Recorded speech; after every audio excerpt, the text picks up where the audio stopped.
Good afternoon and welcome to Community Development Block Grants Advisory Committee's meeting of October 13, 2010. Roll call, please.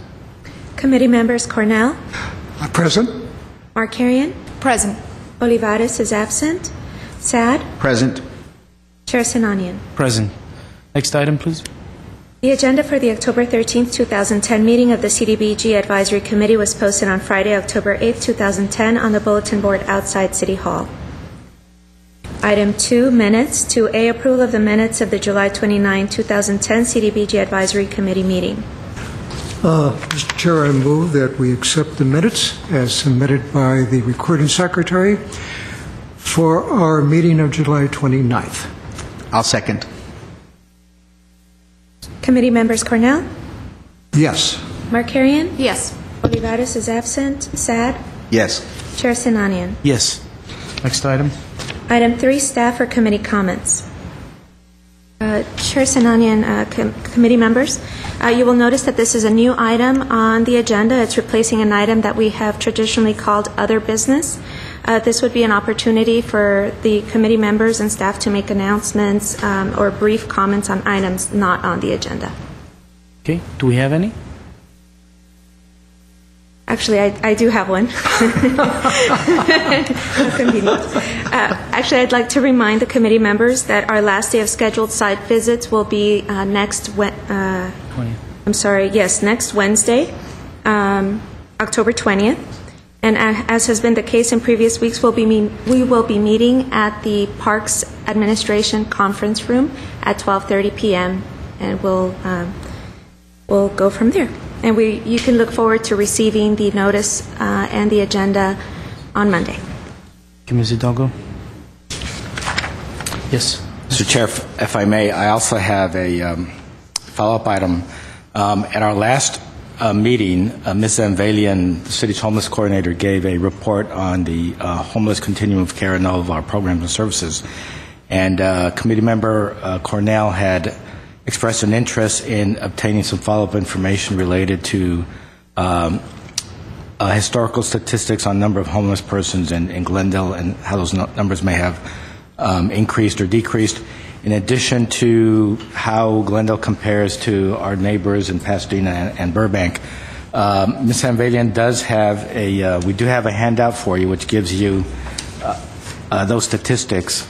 It doesn't go back as far as Committee Member Cornell had requested. And then at the next meeting, we hope to have a similar data for the cities of Pasadena and Burbank so we can see how we can compare. So at this point, Ms. Zanvalian is here to expand on these statistics or to answer any questions the committee members might have. Okay. Good afternoon, Chair Sinanian, member of the CDBG Advisory Board, Yvette Zanvalian, Homeless Coordinator. I'm just coming back to give you a little bit of feedback from the last CDBG advisory meeting.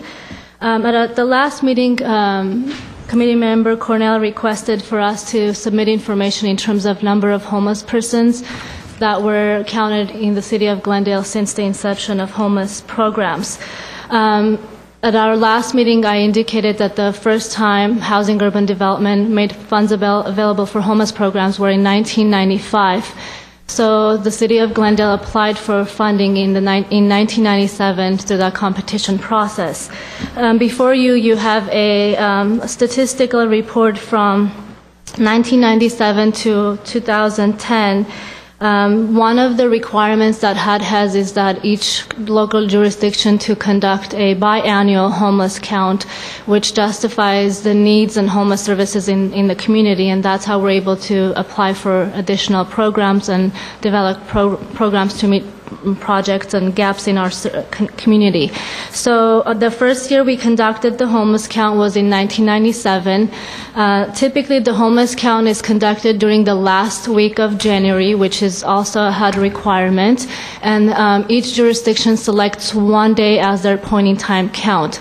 The count involves going out to the community for places not meant for human habitation, shelters, transitional housing programs, and counts number of homeless persons, which is a survey instrument that developed, we go and conduct a survey. So in 1997, we reported 518 homeless individuals in the city of Glendale in any point in time.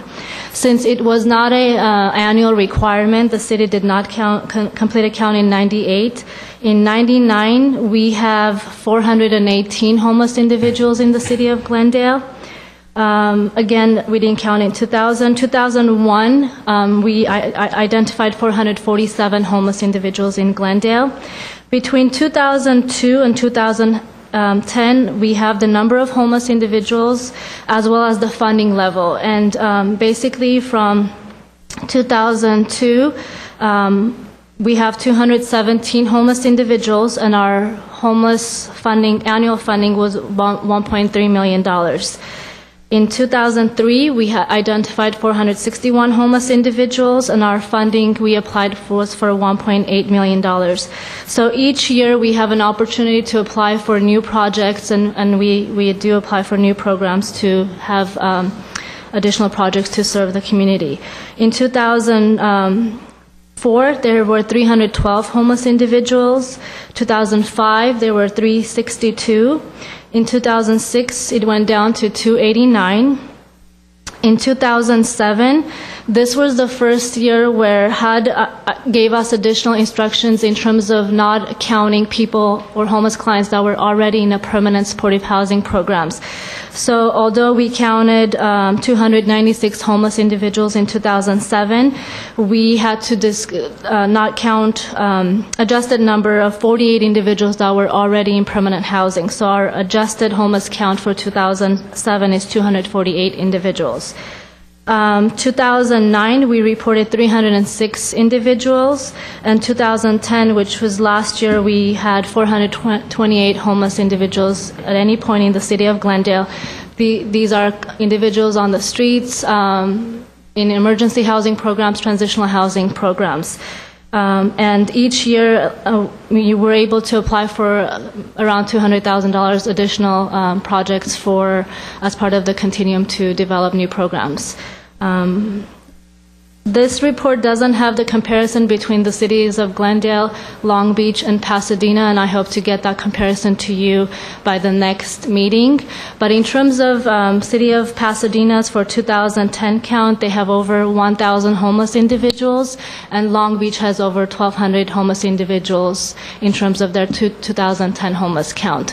So for the next meeting, I'll do a comparison of 2010 for Glendale, Burbank, and Pasadena, and then we can see where we are in terms of the comparison. So if you have any questions based on the information that I have provided here, I'd be happy to answer them. Yes. The quick question. Can you clarify level of funding? Is that what you receive or is it what you request? Yes, the level of funding is what we actually receive. Received. Right. So let's say if you received $1.6 million, you cared for 300 people. The $1.6 million is basically our funding level for homeless programs. We serve more than 300. These are 300 unduplicated homeless individuals. Okay.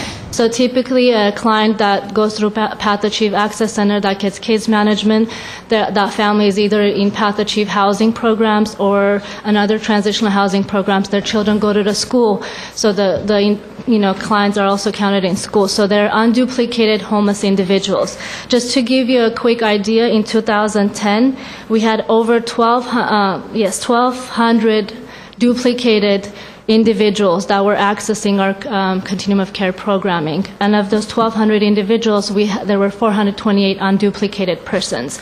So they were accessing multiple services, whether it's the school systems or housing programs or case management services.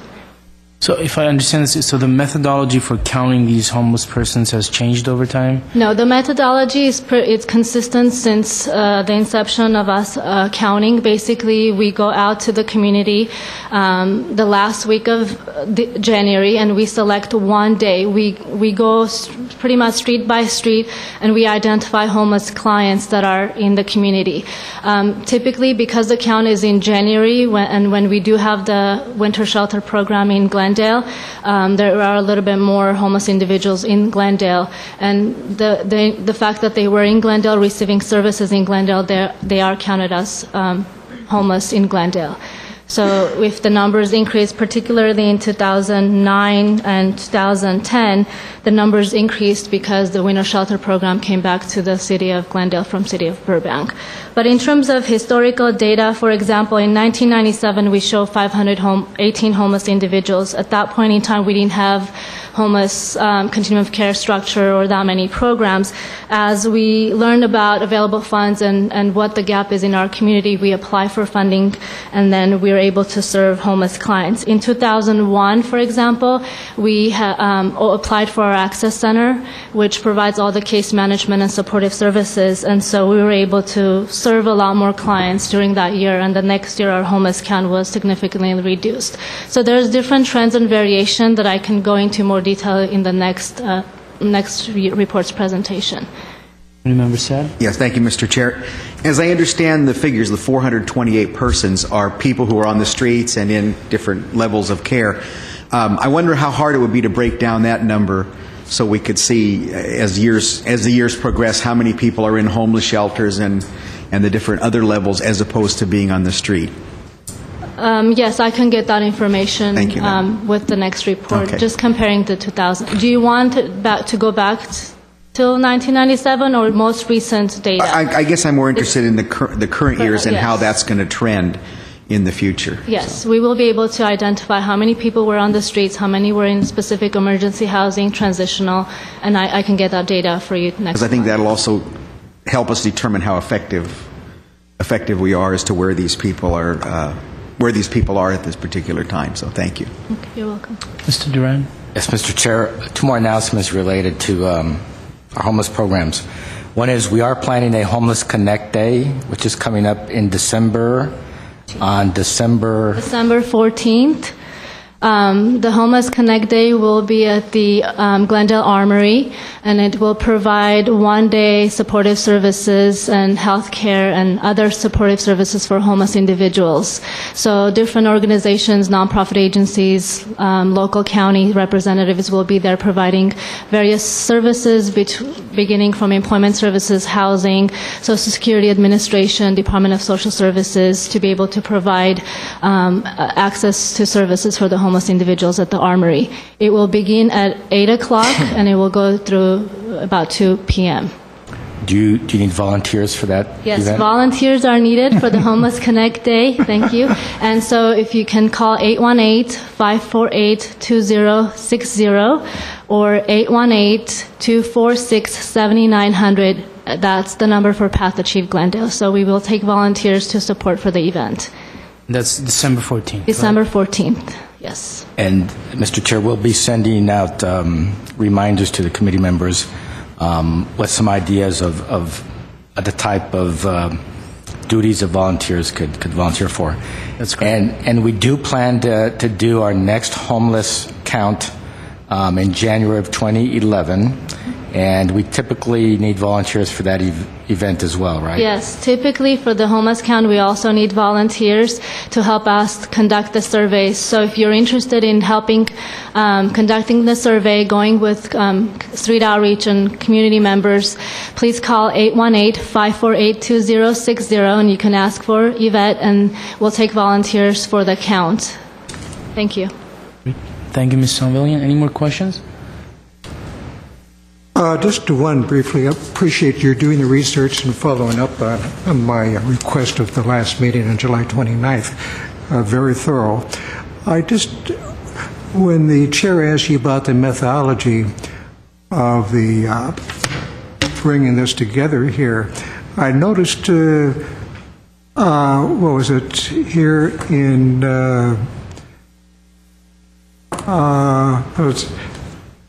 one of these periods here, if I can bring it down, I think it's 206, 207, that we actually, there was even though there was a decrease,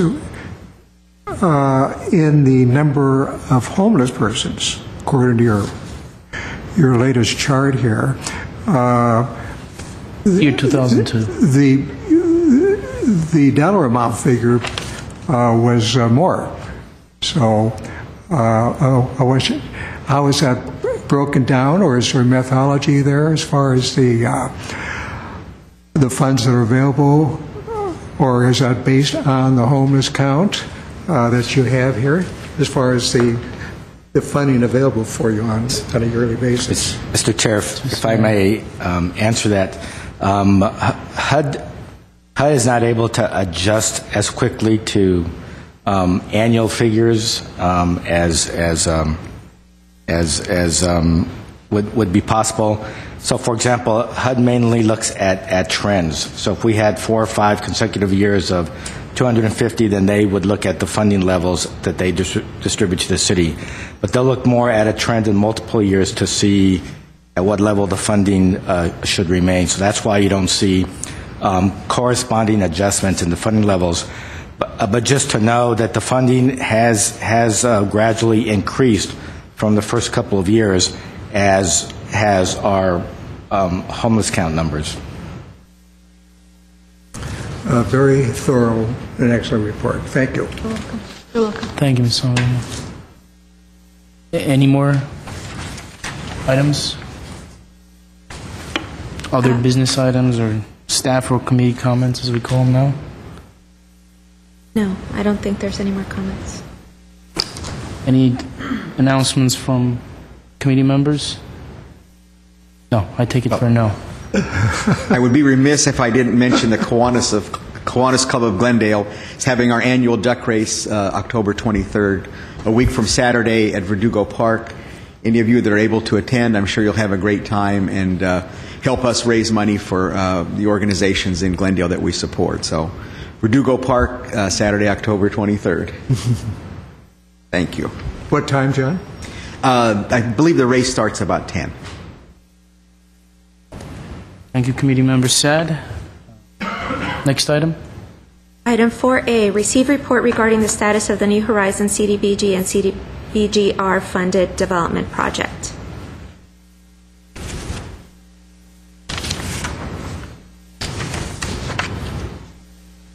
Yes, please. The report. Mr. Chairman Sinanian, in terms of background, in January of 2004, New Horizons submitted a CDBG funding proposal to help pay for the development of a new 2-story, 10,000-square-foot child development center called the Children's Village.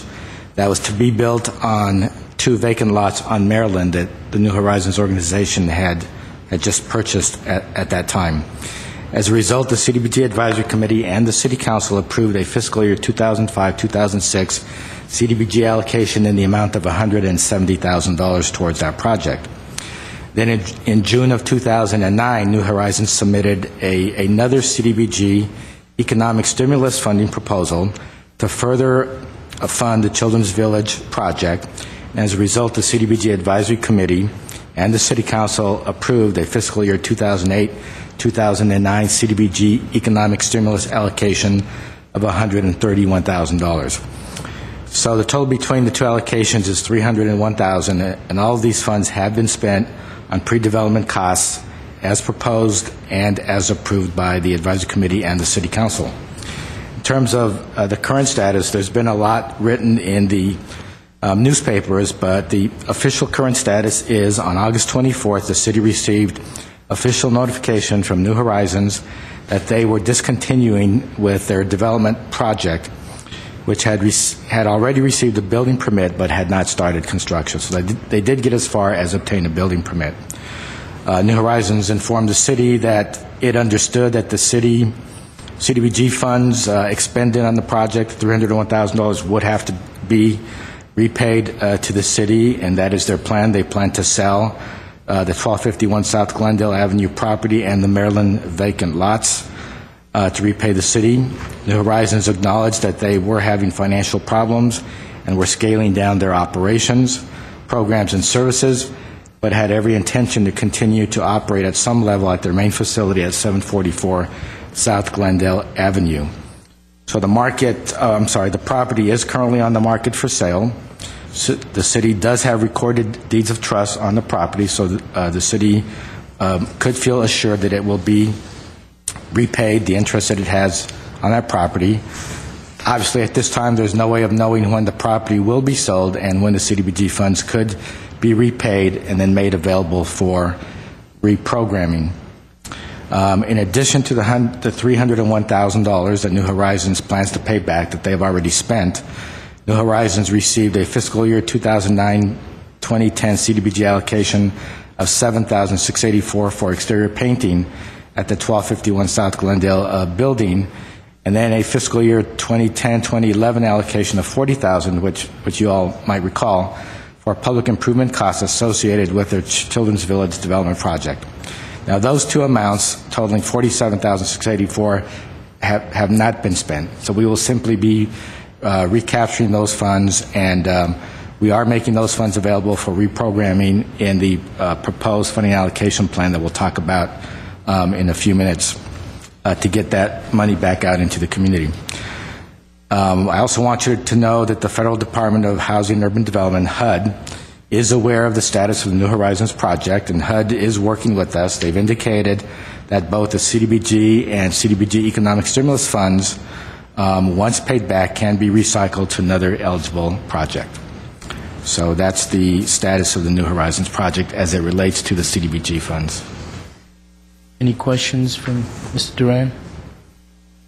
Mr. Duran, when it is sold and the city does recoup its funds, that it would be reprogrammed, would that be reprogrammed and for the fiscal year that it would be sold, or would that come back similar to what we're seeing on others here for that same fiscal year? The $301,000? Yes. Or the other? The $301. The $301,000 will probably be reprogrammed to fiscal year 11-12. It is possible that once we make a report and once funds are paid back, actually what we'll do is we will make a report to the advisory committee with the recommendation. We could either reprogram the funds to the next planning cycle, if it's too late, for example, for the 11-12, because like I said, we don't know when it's going to get repaid back, or you could recommend for us to conduct a mid-year abbreviated RFP and try to get those funds reprogrammed and designated to a new project mid-year. For example, since these were funds that were targeted for a child care program, you might want to try to do an RFP for other child care providers and see which agency in our community is willing and able to utilize these funds and give you a proposal. And if that proposal looks good to you, then you can make that recommendation to City Council and get these funds reused more quickly. Or we may get some direction from HUD as it relates to the economic stimulus funds that the funds have to be used for another public improvement project. We're just not sure yet. But we will come back with a report, and we'll try to lay out all of the options available to you and to the council. So you'll have that recommendation at the after escrow is closed then? Yeah. So after what? Escrow. And that's assuming that that's going to happen anytime soon. I know the property is being Properties for sale, yeah. being marketed, but there's no guarantees it's going to be sold tomorrow or next year or next 5 years, right? There's no way of knowing. So technically, I'm sorry, the $301,000 or the amounts that are recouped are not going to become available until this happens. Until Correct. the amount Correct. it's sold. Okay. Correct. It'll be a while. It'll be a while. Mm-hmm.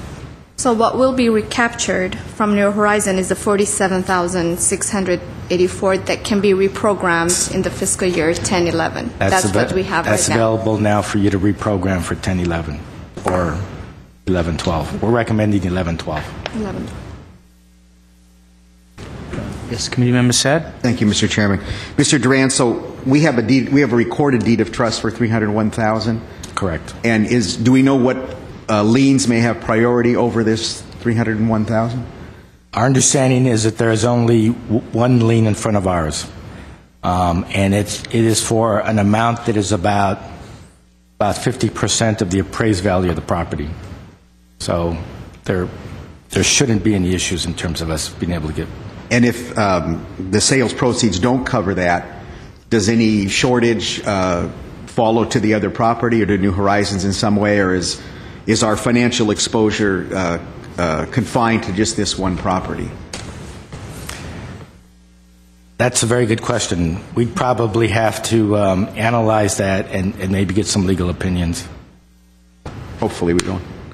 Hopefully we don't have to have that. Hopefully we won't have to cross that bridge. Yeah. Now I hate asking this question, but who's on top of, who's basically handling the marketing of the property, or the whatever's being done to sell the property? Is it New Horizons, or is the city in charge? Is there some kind of oversight to make sure it happens in the most expeditious fashion possible? It's New Horizons.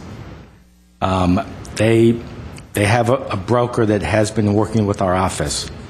And I do know that the broker is very actively marketing the property. In addition to that, Mr. Chair, as you know, we do continue to fund and operate their after-school program.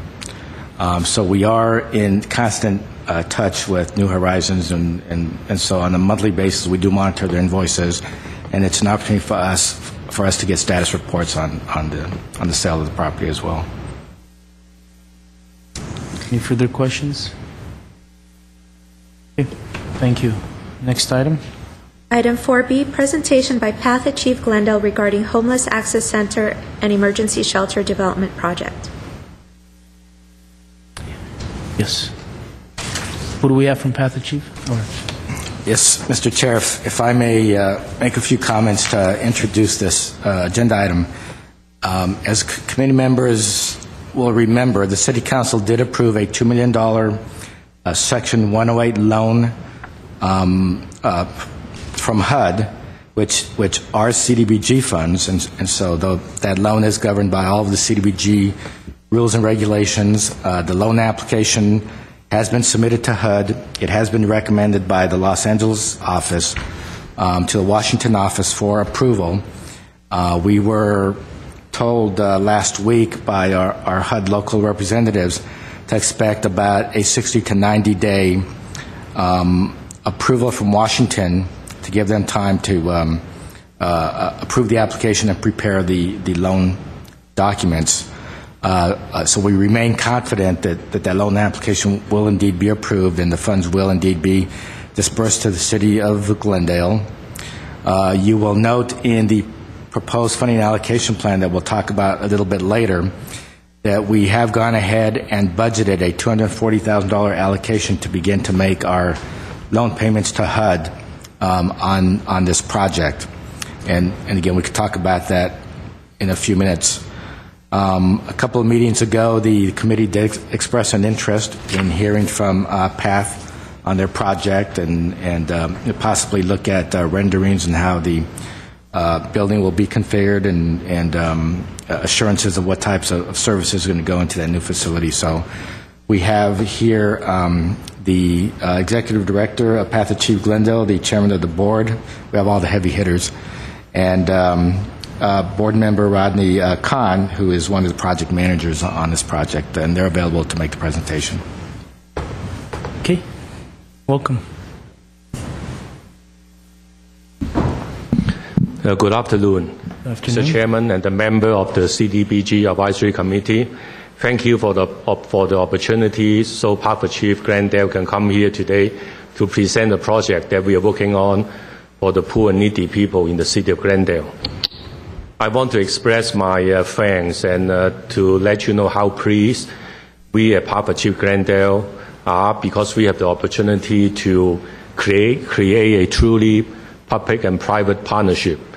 We were fortunate enough to be able to raise $2 million from the SHO Foundation, and since the money that we raised require matching fund, the city of Glendale stepped up and did the match.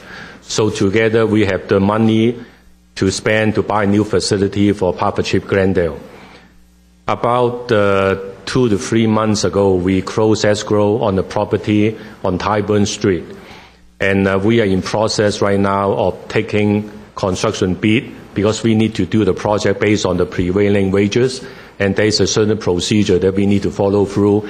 And many able people from the city are helping us because we don't know how to do that, never done that before. And we are in process of doing that. We hope to start the construction project in the first quarter of next year, and we project probably around 1 year to complete the project. And today I have with me Rodney Kahn, a board member, and also the chairman of the development committee, and he will tell you more about the project, show you the rendering and the floor plan, and answer any question you have related to the facility. We also have Natalie Kumuro, who is the executive director of Partnership Glendale. Any question that you might have regarding the operation of our site, she will be able to answer you. So with that, I'd like to turn it over to Mr. Kahn, and he can tell you more about the project. Okay, thank you. Welcome, Mr. Kahn.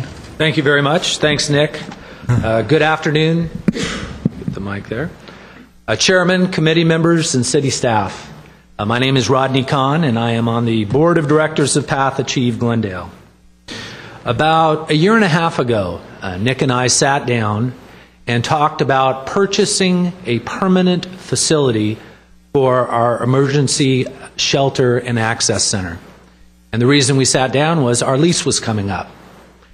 I don't know if you guys have had the chance to go out to our current facility. It's at 437 Fernando Court, which is right off Los Feliz Road.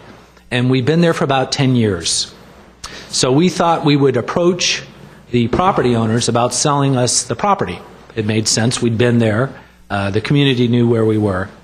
So we sat down and talked to the broker, who in turn talked to the property owners, and they had absolutely no interest in selling us that property. So we looked at other property along San Fernando Road. We had some local real estate brokers helping us. We found a site on San Fernando Road that it was an old printing facility, and it had some residential units on the second floor, kind of a mixed-use project. And we thought, wow, this is perfect. Access center, and then we could have some either transitional housing or permanent supporting housing already built on the second floor. Went into escrow on that property, and during our due diligence discovered there was contamination on the site. And it wasn't a little bit of contamination, it was a lot of contamination. And if you guys know that when you get into any type of cleanup of a property, you can't start it and stop. And it usually is far worse than you know going in. So we pulled out of escrow of that site. We found this facility, and I'll give you a little handout, like a little souvenir of the day. We found this facility which was outstanding for us. It's on Tyburn Street, and if you're familiar with the south end of town, it's actually off of San Fernando Road. Think of where San Fernando Road and Glendale Avenue intersect as you get south past Forest Lawn, where the old Algemac restaurant used to be. And you keep going south or east along San Fernando Road, and the street right before you leave the city of Glendale is Tyburn. In fact, one half of the street is Los Angeles, and the other half of the street is the city of Glendale. And the reason that that was so ideal for us was because really a few reasons. One was it was a more residential feel and location than where we're currently at. It has single family, it has multifamily residential, it has commercial, and has industrial around it. Other thing, it's close to Cerritos Elementary School and Cerritos Park. And if you've been following any of the trending, we have more and more families with children that are coming to our facility than ever before. So being that close to the elementary school and park is outstanding. It's also close to the Glendale Transit Center, so public transportation nearby, both on San Fernando Road and the transportation center. And then finally, it's near their Verdugo Job Center. So many of our clients could literally walk over to these facilities. So from our perspective, it was an outstanding location. Let me give you a handout, and that way you can kind of follow along as I'm speaking. That's enough. If not, I can give a few more. What I'm handing out to you, and I'll go through it with you once you get it, is basically a location map and also floor plans of the facility itself.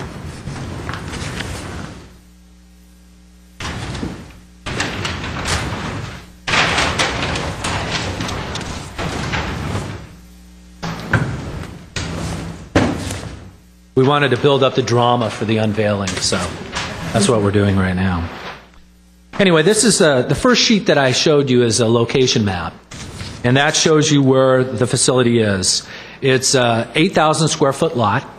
Currently on the site is an 8,150 square foot building, and that's the second page. If you look at page 2, that's a picture of the current facility. It has administrative offices in the front, and on the back side right now it's a warehouse. And it's a warehouse for, it's like blowers and different things like that. So it's an industrial building in the back with commercial offices in the front.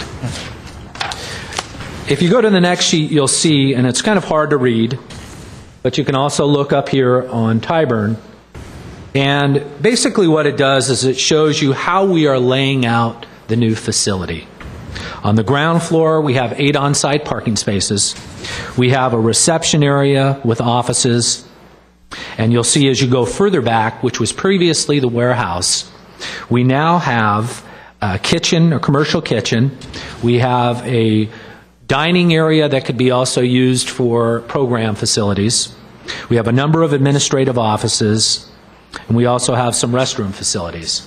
So that's how the first floor will lay out. If you go to the second floor,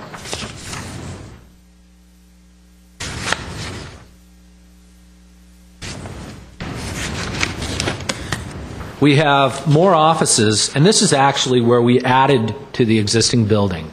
We added approximately 3,000 square feet to the building, a total of about 11,000 square feet, and to put it in perspective, where we're at now is about 7,500 square feet.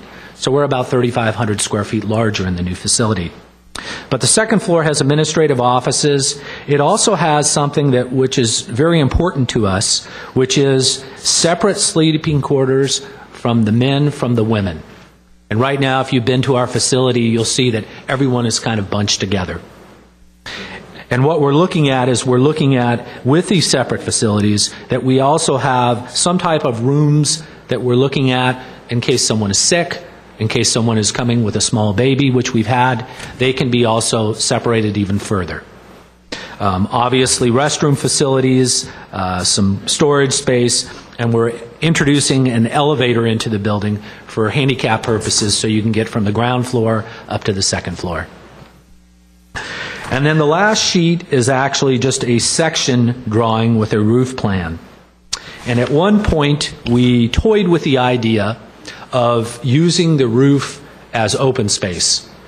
And we backed off that idea for a couple reasons. One, it was going to add about $400,000 to $500,000 to the budget. And we don't have that. So all of a sudden that great idea just went out the window. The second thing is we thought that in terms of the use of that rooftop, it probably wouldn't get the use that we had envisioned based on the economics that we need to provide for it. So we decided not to do that. We have done a number of things with this project. We've had a number of public hearings. We started off with this location, we had a community meeting. And it's always kind of dicey because this is a type of use that sometimes could get a fair amount of opposition. So we actually did a community meeting out in this area. And I've been involved in different development projects throughout the city where we got 200, 300 people come out and really voice their opposition to a project. So we had no idea what type of activity or opposition we get. We ended up, I think, with either 4 or 5 people, with 3 of those people being from the same household.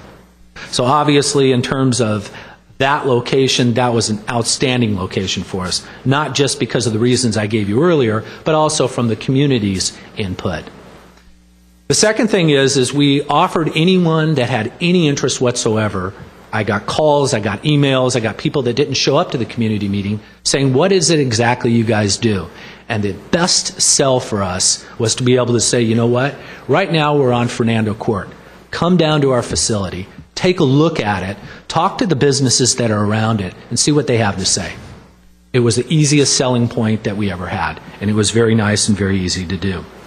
One thing we did, we had a Planning Commission use variance public hearing.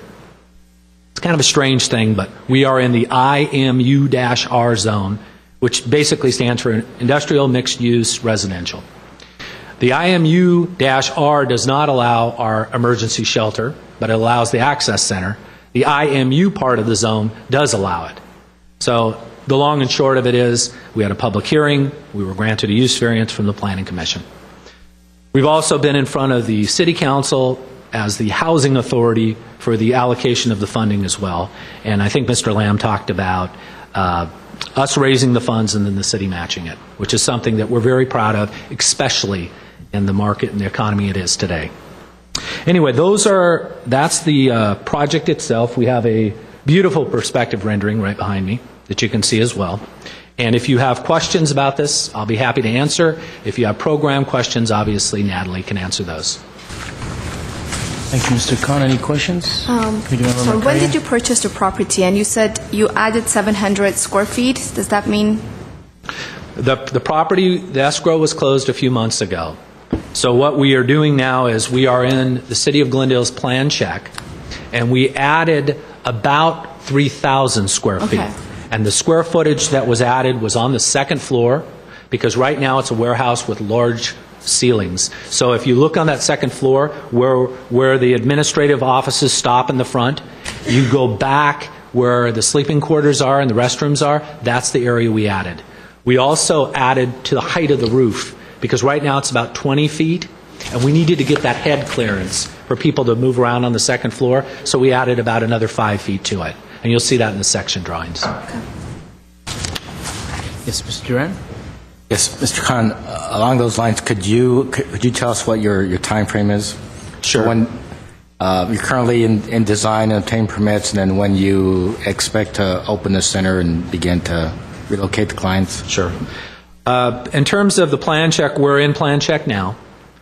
We have our first set of corrections that have come back.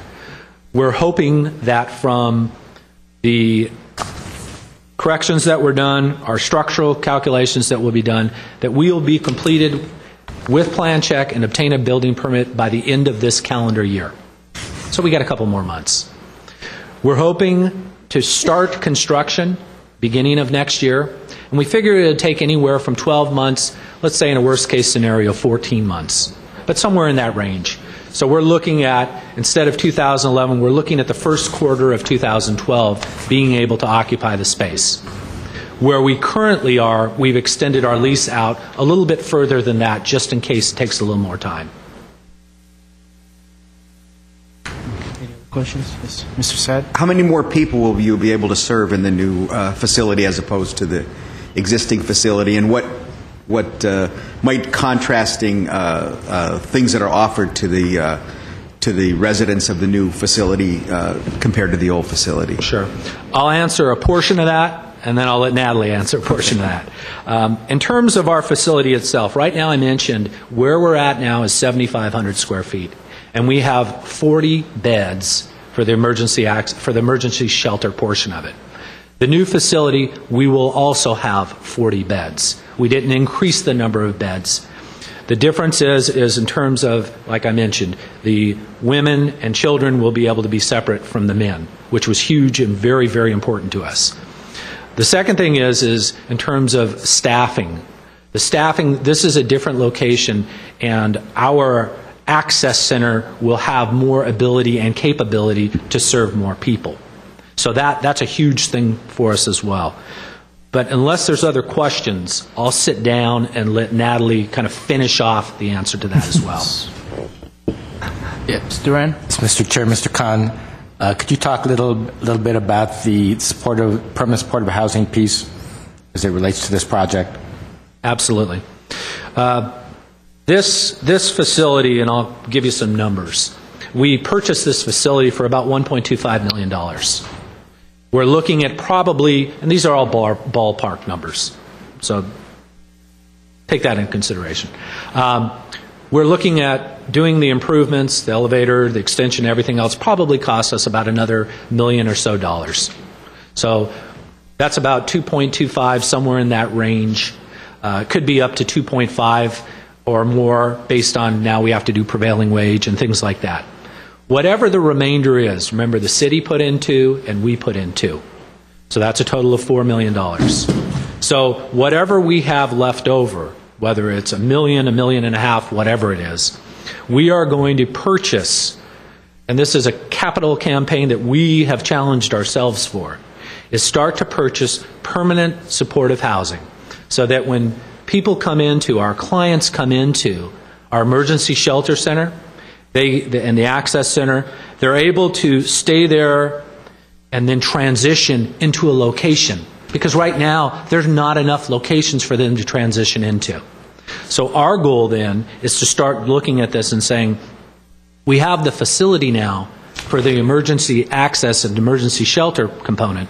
We have some temporary housing, but what we really need is permanent housing for them to move into. So we are in escrow on a building right now that's about 6 or 7 lots away from our access center for units. I think, is it 7 units? 9 units. For 9 units for us to purchase. That's where we're going to spend the rest of that money. Hi, George. That's where we're going to spend the rest of that money. And then what we're going to do once we close on that, we have taken on as a board a challenge to say, let's raise some more money to be able to buy more units so that this whole, from the emergency shelter to the temporary to the permanent, we're able to house all of the needs that our clients have. And so that's our goal as well. Mr. Khan, you mentioned 11,000 square feet and the 3,000 square feet on the second level. Does 11,000 square feet, is that the total of both 1 and 2, or is the 3,000 addition to the 11,000? It's the answer to your question is it's the total. Right now, the facility is 8,150 square feet. So we'll add about 3,000 square feet to get to 11,000 square feet. Any other questions for Mr. Khan? Okay, maybe we can invite Natalie Camaro. Sure. Give further clarifications. And hi, Ms. Camaro. Hello, good afternoon. How are you? Do you remember a committee member Sad's question? Or? Yes, I did want to speak to that. The decision was very deliberate to not increase the size of the facility, in part because, well, there's several reasons. One is that we're largely funded through the U.S. Department of Housing and Urban Development, and the legislation that governs that funding is shifting toward showing outcomes for placement in permanent housing. If we were to significantly increase an investment in growing the access center and emergency shelter programs, we would actually be threatening funding to do more for permanent housing in the continuum of care. And we don't want to increase and place any more burden on that system. And realistically, it's a good size. And I want to explain why we're a good size in our present configuration. We have a 40-bed emergency housing program. It is, as you've seen, not very private, but we also are very flexible. So we can allow families of virtually any configuration to come in for shelter. So, for example, today we have a single father with a 17-year-old daughter who likely isn't going to find shelter elsewhere in LA County because he's a single father and because she's a teenager. We are able to be that flexible, and we want to continue to be able to offer that flexibility to people who need it and are willing to work with our program. We are also tremendously well supported by a group of volunteers every single night. Anywhere between $15,000 and $20,000 a year in meals is donated to Path Achieve Glendale. And that guest chef program, I think, would be severely compromised if we were to increase the beds beyond 40. It would be a lot to ask them to do. They buy the food, they cook it, and they bring it and serve it. So the scale is very, very nice in terms of providing a supportive community for people who are homeless and trying to get back on their feet, connecting to the community of volunteers who want to help us, and giving us the ability to leverage all the services at the Access Center to help those people in the shelter move on to permanent or transitional housing, ideally permanent housing. So the new facility, we're expecting will have relatively the same volume that we have now. Last year we served over 1,200 homeless men, women, and children. And that amounts to, it sounds like a big number, which it is, but on any given day we're looking at maybe 8 to 10 people in our lobby over the course of an 8-hour day. So the traffic doesn't look that big on any given day, but it adds up over the course of a year, and we're able to offer a variety of services for people to help them, whether it's employment case management, we have substance abuse counseling, we have mental health, we have a very rich mental health program at Pathachief Glendale. We have, on Wednesdays, we have a licensed clinical social worker with trauma therapy. We even have volunteers bring art therapy, and today we started Reiki. We also have a psychiatrist on Thursdays. So all of those services will be able to move to the new location. The one caveat that changed that I think will impact our budget is that because we're going to be on a 2-level facility, we will need a second resident associate in the evening hours. So we're looking at how that's going to impact our operations over time, and we'll be submitting that to our board of directors in December. But on the whole, we're very excited about this opportunity. We're very pleased about having resources for more permanent supportive housing. This fits very clearly with the city's own 10-year plan to end homelessness, and we want to be able to support that. I do also want to add that in addition to the emergency housing and transitional housing that we operate, we have a street outreach team. Some of the people that our street outreach workers have helped have gone from the streets into permanent housing. They don't stay in our shelter because they don't qualify to get into our shelter, but we've been able to work with them to move them into their own apartment where they're actually doing very well. So we're very pleased to play this part in the city's role in ending homelessness, and we think this project will be a great way to move forward. Are there any other questions? Any questions from Ms. Collins? You have a question? No. I have a question. I'm not sure. I may have misunderstood, but the new facility, the address is physically in the city of Glendale, or it's in both the city of Glendale and LA? It's in the city of Glendale. Okay. Yes. That's the only question I had. Thank you. Good luck with the project. Great. And we look forward to visiting you at the new space. We were just there last Wednesday. And you obviously run a very impressive operation, and which provides a great service to the city. Okay, next item. Item 5A, review and approve reprogramming. 1, recaptured fiscal year 2005-2006 and fiscal year 2007-2008 YWCA of Glendale Capital Improvement Funds totaling $124,798. And 2, recaptured fiscal year 2009-2010 and fiscal year 2010-2011 New Horizons Family Center Capital Improvement Funds totaling $47,684. Mr. Duran? Yes, Mr. Chair. I'm going to turn this over to Mr. Carrillo. He'll give you the report. Hello, Mr. Carrillo. Thank you, Mr. Chair, members of the CDBG Advisory Committee. We had submitted a report to the committee for reprogramming some funds that were unspent for 2 social service agencies here in Glendale. And I'll give a little background, the first being the YWCA of Glendale, which had received funding in 2007-2008 for $74,798 for a roofing project, and also $50,000 in CDBG funding for 2005-2006 exterior building improvements. That was mainly for a painting project.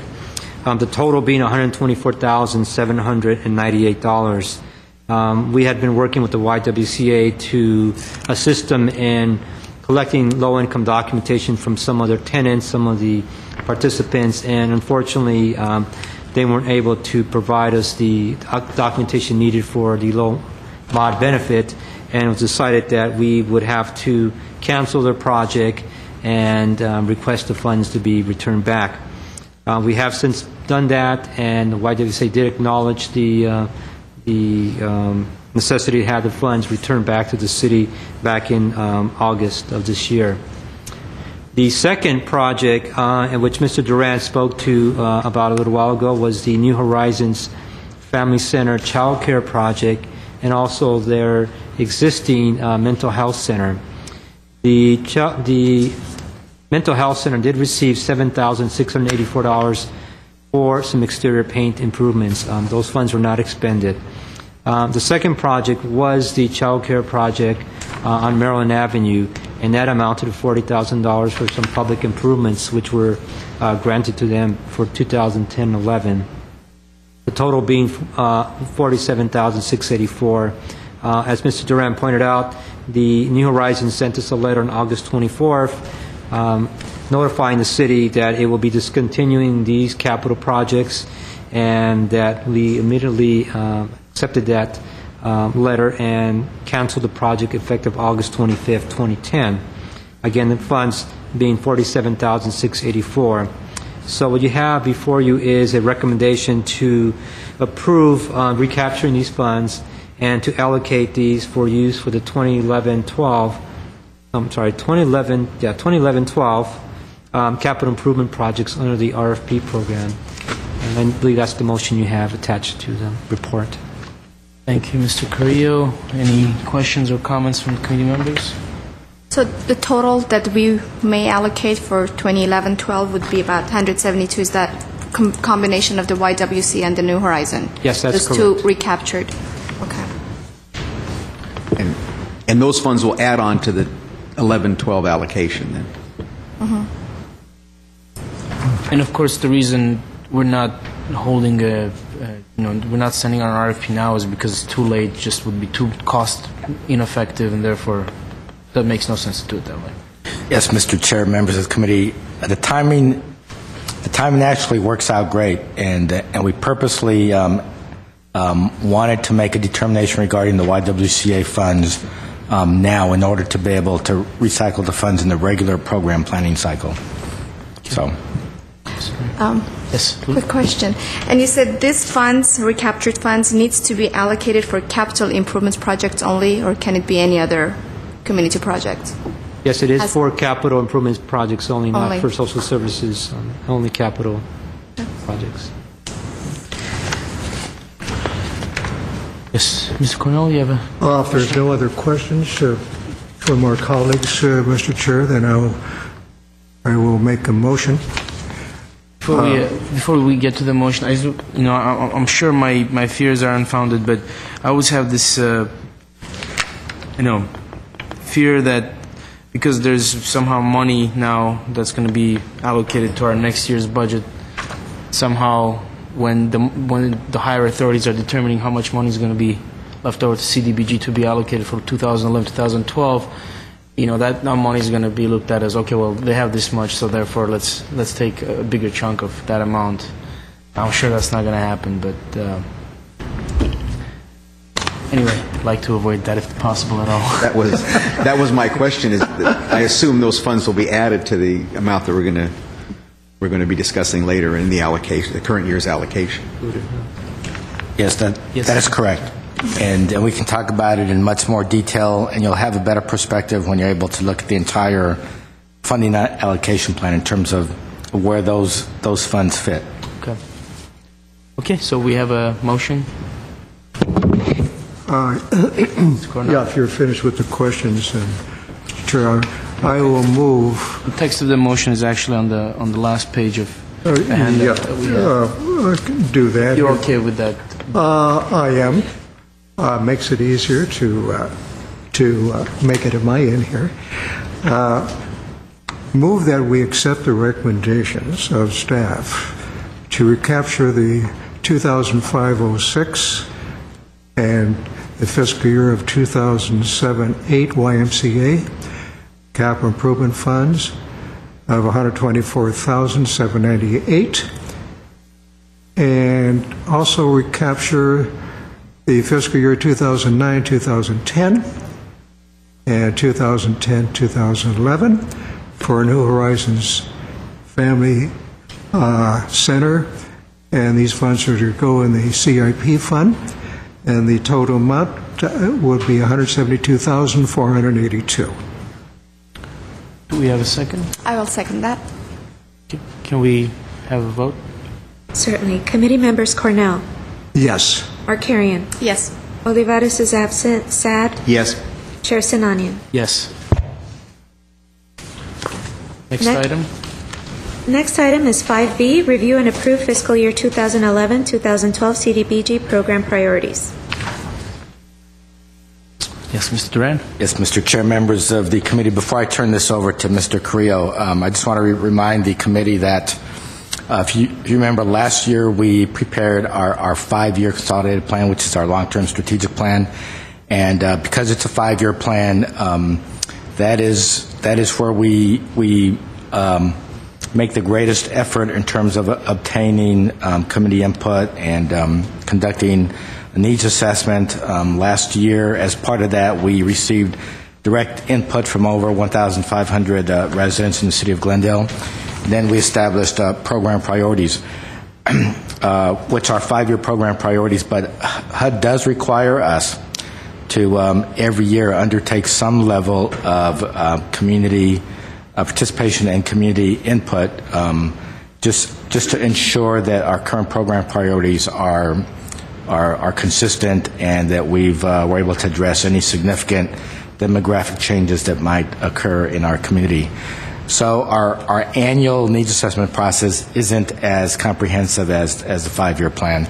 But as Mr. Carrillo will report to you, we did receive input from 235 residents, which is pretty good for a midterm needs assessment, if you will. So with that, I'll turn it over to Mr. Carrillo.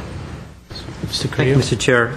I wanted to just briefly, because I know there's a lot of material we actually gave you, copies of the survey results, copies of the actual comments that were given by the community residents, but I'll just summarize that we actually had several events to capture all the community's needs, and one, of course, was our annual public hearing back in September 23rd over at Manor Elementary School. We had approximately 42 residents participate. I know Committee Member Cornell was there and joined us, and we had a number of topics there to discuss, and you'll see from the information, a lot of it is information we've had in the past. There hasn't been any really shift from the community on those meetings. We also did a community needs survey, which is a survey, I think you've seen that before in the past. It is a written survey that was randomly sent out to 5,000 households. We got about 36 back. Generally, there were questions regarding all the social services, all the programs, and you'll see that under Table 2. But there's also another survey that we, well, actually it's the same survey, but we also put that on the web page. And you'll see from the web page, we got 31 hits on the web page.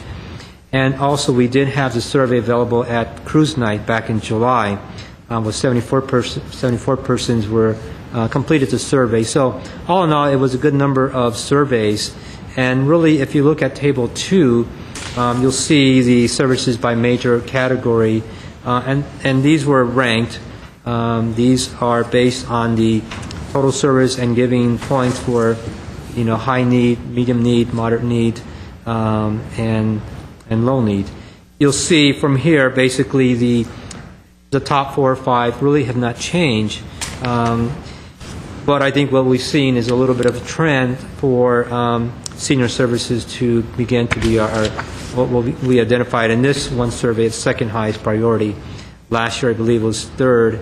It is inching up just below employment services, which naturally, given the economy, employment services are a big need. But certainly senior services was a need that really was identified throughout the needs survey and also in the other surveys that we did. So we really were focusing to see what actual needs were. And with that, we actually conducted a senior focus group meeting. And you'll see those results in Table 3. We wanted to really get an idea of, well, what are actually the needs of the seniors, and the survey raw data that we have connect with the information that's actually being provided by the seniors. And so you'll see on the Table 3 just some of their results. We had 52 participants from the seniors give us some feedback on their needs as they see it for the community, and also, again, for other types of social services and recreation and social service centers by far the top priority, and that includes, for example, the adult recreation center. They really like centers where seniors can congregate and utilize the services there. And then back there, again, you could see the comments that were made by the seniors at our focus group meetings.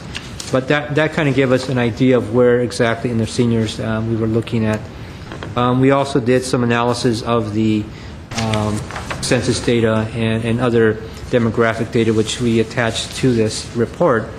By and large, what we just found out was essentially the services and the priorities have not really changed significantly from the time we did our consolidated plan 5 years ago, well, last year actually, for the next 5 years.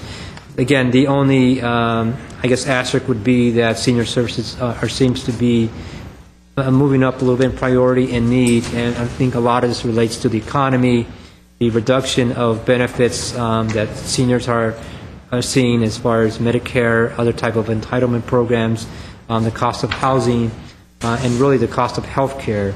So there seems to be a little bit more of an emphasis on really getting the needs of the seniors taken care of. But by and large, what we saw was priorities to be pretty much the same as years past, with social services, housing, homeless, neighborhood facilities. Really has not been a significant change that we saw this year. I would say the only thing in neighborhood facilities, we did see a little bit more of crime and public safety programs. The city to continue to use funds for gang and graffiti removal and crime and public safety. But really, by and large, it has been the same as we did last year. Mr. Korea, questions from committee members? How about employment programs? Were there any concerns there? I'm sorry? Employment programs. Yes, absolutely. Employment programs were requested by large number of community residents in both the surveys, which came out number 1, and also from our community residents who are requesting employment services, like what services the job centers provide. A lot of it is maybe possibly bring it to a more local neighborhood level at a park facility, a community center in a park, so it's more locally neighborhood based. But that did come out, and that came out for every segment of population, whether it was families or seniors or youth. Thanks. Yeah, I was looking, Mr. Krillo, at the table 3, and I noticed one comment there. I don't know if George saw it or not, but mentioned about the ARC that there was acoustical problems in the lunchroom. I toured the city when you had it open. I think I was in the lunchroom. However, I don't go there on a steady diet.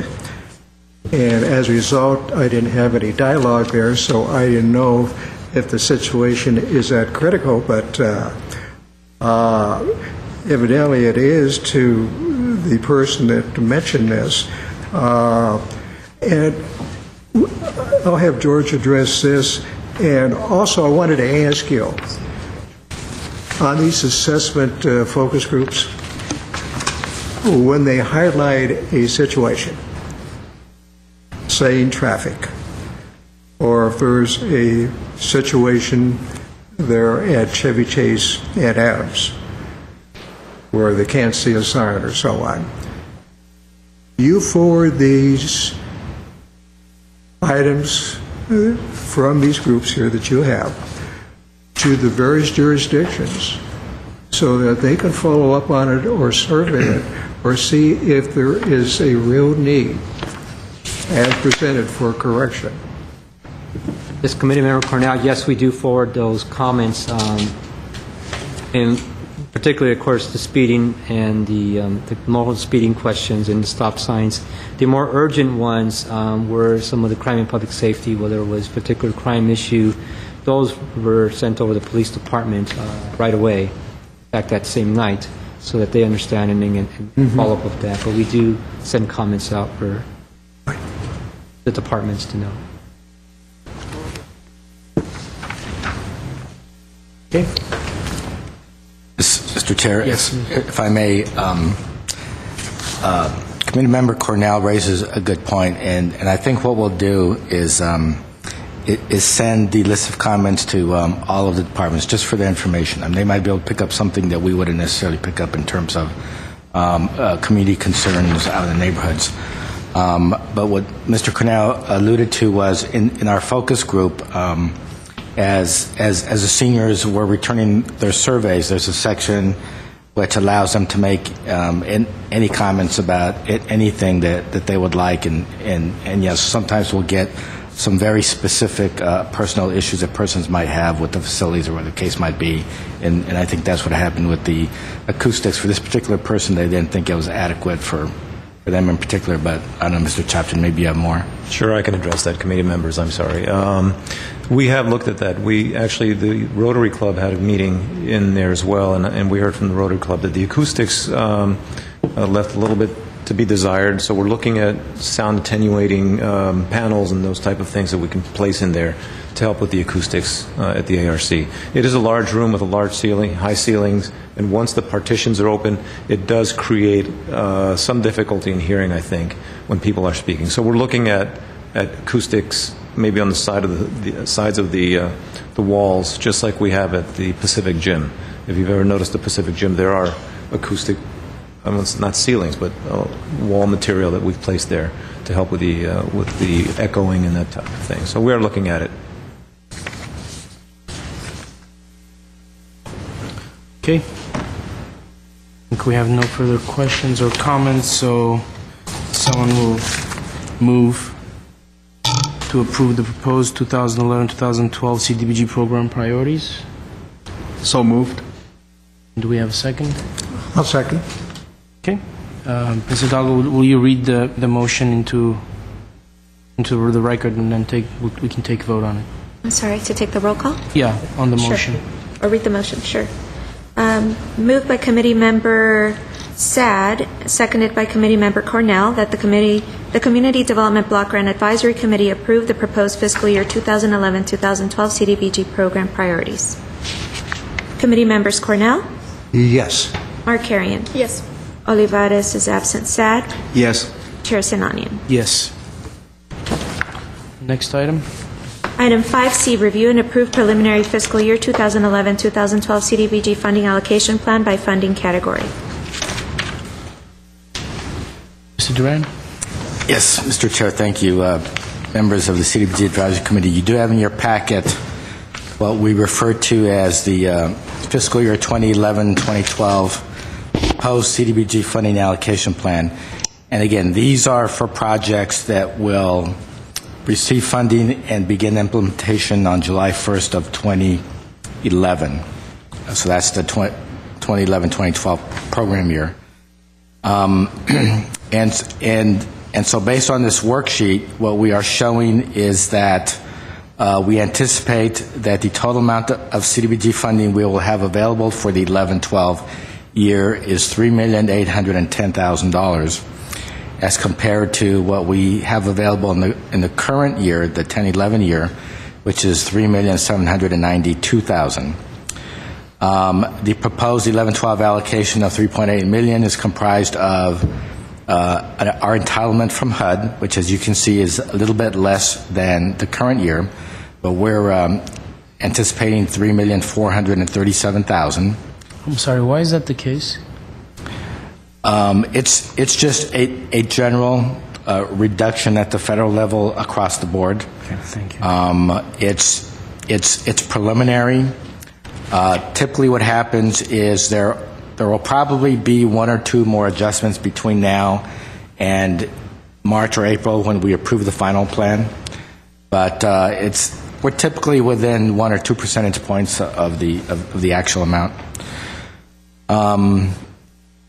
The $3.8 million also includes $201,000 in what we call unappropriated fund balance, which is a reconciliation of accounting in Washington, D.C. with their automated system and our local system, our PeopleSoft system here in Glendale. There's always a lag. So the difference is $201,000, which is available for us to reprogram. Then we talked earlier, this also includes the $172,000 in the recaptured funds from the YWCA project and the New Horizons projects that had not been expended. So all of that totals $3,810,000. Then in terms of the funding categories, we're proposing 20% for planning, program management, and oversight. And again, this includes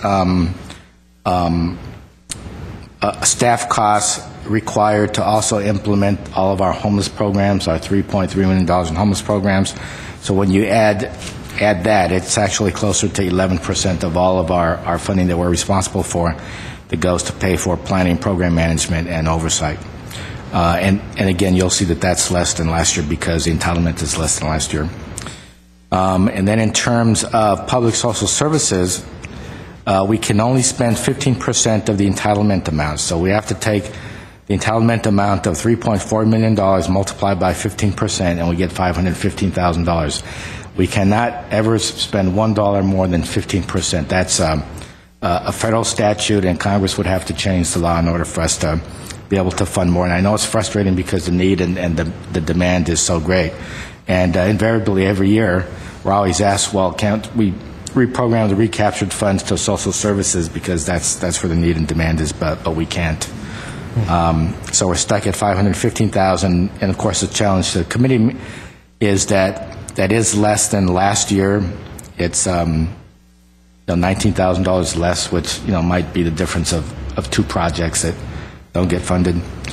And then what's left would be 65% of the entitlement, plus the unappropriated fund balance, and then plus the reprogrammed funds, which gives us $2,608,000 that would go for capital improvements. So that's the last funding category. And then, as you know, we have pre-designated projects, which reflects the City Council's expressed priorities in terms of what capital improvement projects the Council wants to see funded. And so we've included continued funding for the Southern Glendale Code Enforcement Program of $420,000. We've included an allocation of $1.268 for a park project, which again reflects one of the Council's highest priorities, and that's down from $1.458 in the current year. And then that includes the eighth installment of our first Section 108 loan, which was to close a funding gap for the Edison Pacific project eight years ago. So we're still making payments on that, and that's for $247,000. Then we have to include our new Section 108 loan payment of $240,000 as a result of the PATH project, and so we need to start budgeting for that.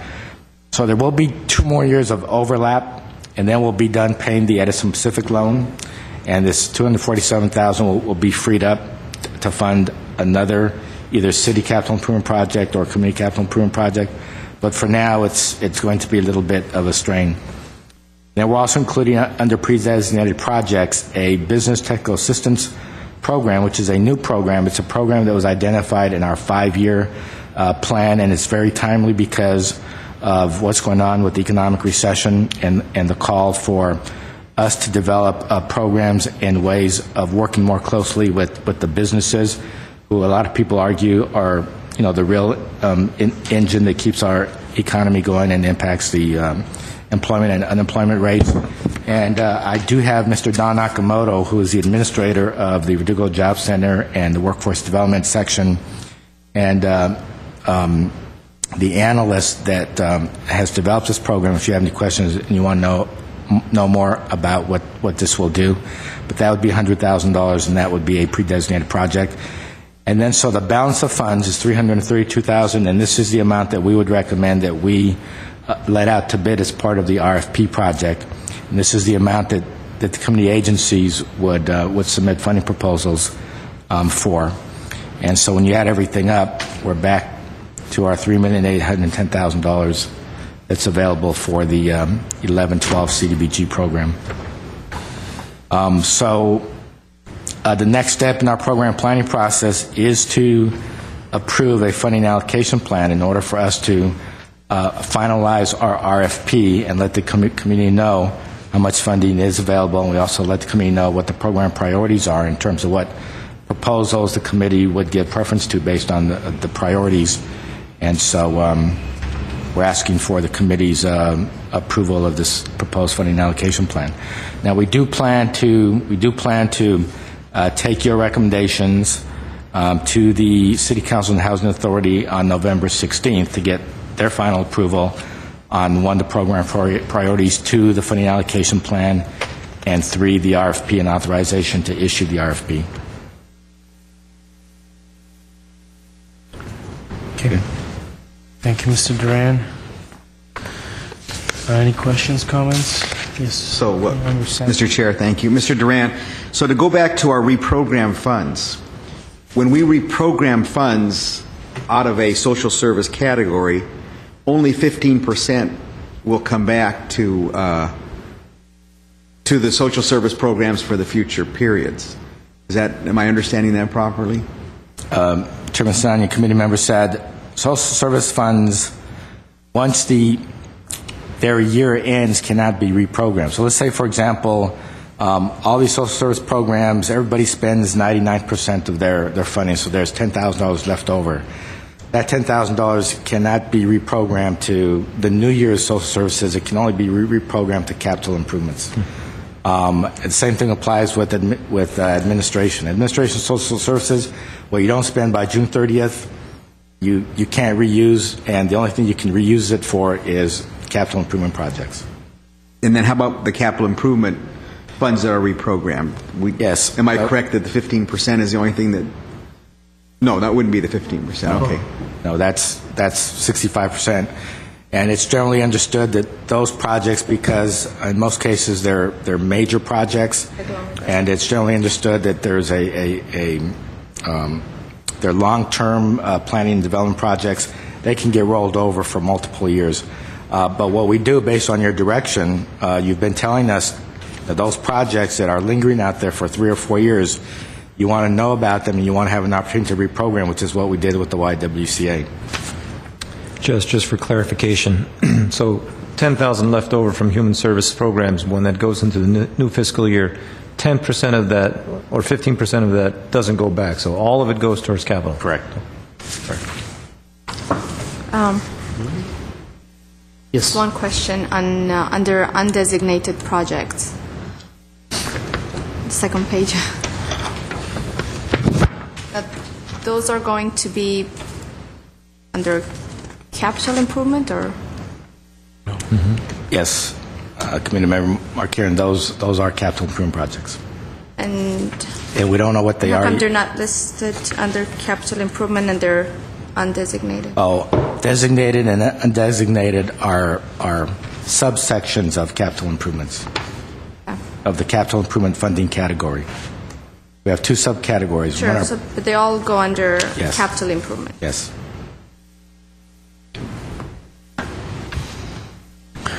Okay.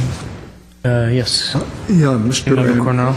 Yeah, when you went over the numbers, what we just earlier reprogrammed for New Horizons and the YWCA, the amount for 11-12, was that factored in here in that 3.8? Yes. It was factored. Committee Member Cornell, that's represented by the $172,000. Yes, I see it here, 172,482, yes.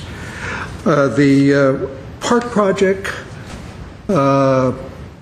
we had it under a different title before, but I assume, and I want to be sure my assumption is correct, that's regarding the Pacific Pool project.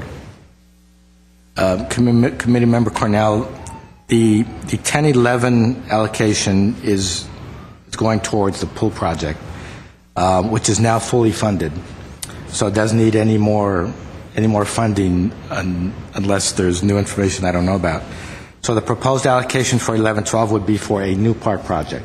Oh. And right now what we have designated is an artificial turf project at Pacific Park for the soccer field, because it's just dirt. And we think the only long-term solution, which would benefit the community because it gets a lot of community use and it's in one of our lowest income neighborhoods, would be an artificial turf project. Mm-hmm. Okay. Okay, and if you don't have any more questions, maybe we can ask Mr., if I caught his name correctly, Nakamoto, for Business Technical Assistance Program. Maybe he can give a brief presentation of what the program is all about.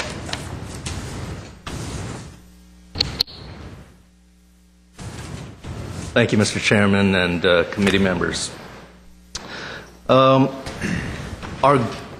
mission with the Verdugo Workforce Investment Board and the Verdugo Job Center is basically to put people to work, to help them prepare for careers. But in the last couple years, because of the state of the economy, we've had to fulfill a little bit different role, and that's to try to help with the job creation, saving jobs. We received a big allocation of stimulus money to do that. And so we've launched a number of projects that have been fairly successful in working with local businesses. We have a program called Layoff Aversion, and we go into businesses and analyze what some of their issues are and how we can assist them. And through that project, we've saved about 104 local manufacturing jobs. We also have another program through Congressman Adam Schiff and Small Business Administration, where we've identified that companies may have capital needs. And so we've been able to allocate funding out to 20 different companies, Small Business Administration loans. Also, we've used stimulus money to help employ nurses at the 4 local hospitals. So we've created about 40 new nursing jobs at the hospital. So this project falls pretty much in line with the activities that we've been doing. We can leverage a lot of the projects that we've been doing and the contacts we have out in the business community to really have an impact in saving local jobs and creating new jobs. The bigger picture is that there's no doubt that the Glendale economy is suffering and businesses are suffering. Right now, I think the Glendale unemployment rate is approaching about 12%. And when you consider the fact that there are a lot of people that have given up searching for a job, also people are working either part-time or temporary, not by their own choice, but they can't find permanent jobs, the actual unemployment rate is probably closer to 15 to 20%. And so with projects like this, we think we can actually have an impact in saving local jobs and possibly creating local jobs by working with the companies. So that's part of what the mission of this project is all about. My colleague, Michael Kiaman, can talk a little bit more about the details of what the project might entail. And with that, I'll turn it over to Mr. Kiaman. Thank you, Mr. Nakamoto. Mr. Kiaman? Thank you, Mr. Chairman, members of this committee. We've already talked a little bit about some of the problems that we're having, and the spirit of this project is focused on job creation. So to give a breakdown of the project, it's very similar to our layoff aversion grant that Mr. Nakamoto was talking about a short while ago. There will be 4 phases of this project. And the focus will be identifying businesses, seeing areas of opportunity to either sustain staff or expand the business in order to save jobs, and implementing a strategic plan from that point on with professional consulting assistance. The first phase, which Mr. Nakamoto was talking about, we have a lot of programs that we're running right now where we're out there, we're talking to businesses, and we're getting a lot of feedback and identifying areas of opportunity. So the outreach component of this program, we're pretty much already doing through some of the other projects we're running. So outreach would be the first phase of this project in identifying businesses and determining whether or not they're poised to either grow or could use the assistance to sustain their employment levels. Upon identifying the companies, we need to do an initial assessment, again, to determine if they have the opportunity to grow or what sort of consulting assistance would be able to assist them in furthering their goals and expanding the business. And then actually working with a third-party consultant, in this case, for the purpose of our layoff aversion grant that we're already administering.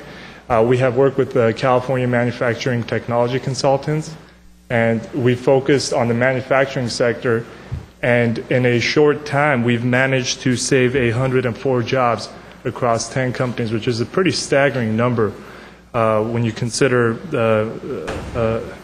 the size of the region. Ultimately, once we have this project set up, it's the direct consultation that's going to allow them to build a strategic plan and move forward with the project. And our responsibility thereafter would be to track the success and make sure that the services are provided by the consultants and that the jobs have indeed been sustained or saved. The key partners in this operation are going to be the California Manufacturing Technology Consultants as well, again, for the manufacturing sector. But one thing we're trying to do with this particular funding source is actually expand out to other sectors. The layoff aversion grant that we just ran was confined to only the manufacturing industry. And we actually had to turn away quite a few companies that did not meet the strict guidelines of the layoff aversion grant we just operated. So utilizing this funding source, we're going to have a little bit more flexibility to serve more companies that are in dire need right now of this type of assistance. The funding allocation we anticipate, we're not certain exactly the amount at this point, but it'd be roughly about 50% on project management and 50% on consulting fees, which would result in subsidized consulting for the companies. At this point, I'd like to accept any questions that you may have. Either myself or Mr. Nakamoto would be able to answer. Any questions? Just one question.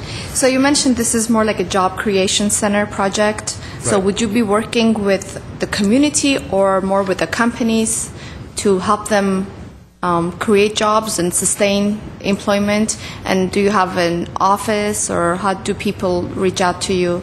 Right. Well, we're housed out of the Verdugo Job Center. Okay.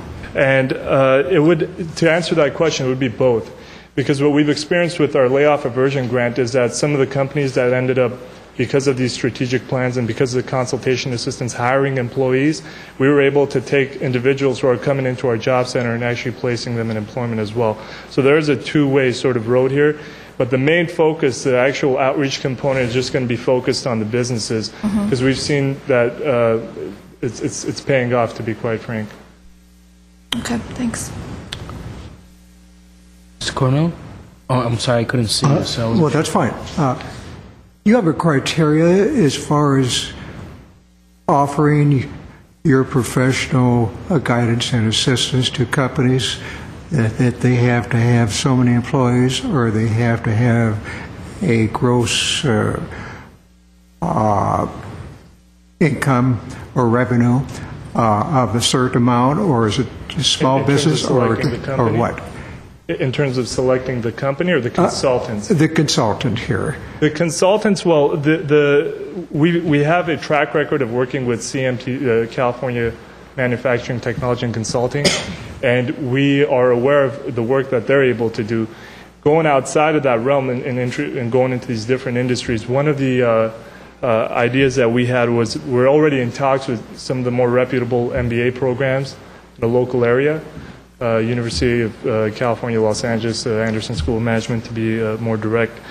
And they have a consulting component in the business school that has a great reputation and has done a lot of work.